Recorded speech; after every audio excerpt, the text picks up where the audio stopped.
اللهم اغفر لنا وللمؤمنين والمؤمنات والمسلمين والمسلمات. اللهم ألف بين قلوبهم وأصلح ذات بينهم وانصرهم على عدوك وعدوهم.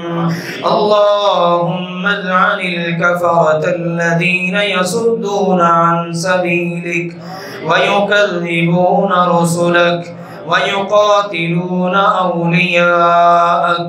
اللهم خالف بين كلمتهم وزلزل أقدامهم وشتت شملهم ومزق جمعهم وخرب بنيانهم وأنزل بهم بأسك الذي لا ترده عن القوم المجرمين. اللهم عليك باليهود ومن هاودهم. اللهم عليك باليهود الغاصبين المعتدين الظالمين. اللهم عليك بهم. اللهم عليك بالصليبيين.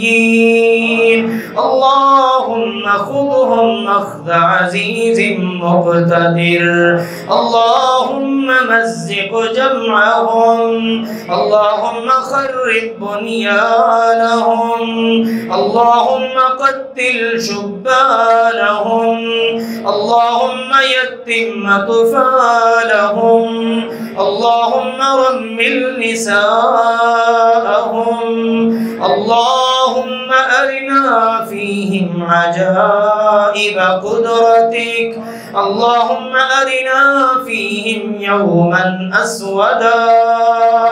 اللهم انصر المجاهدين الذين يجاهدون في سبيلك في كل مكان.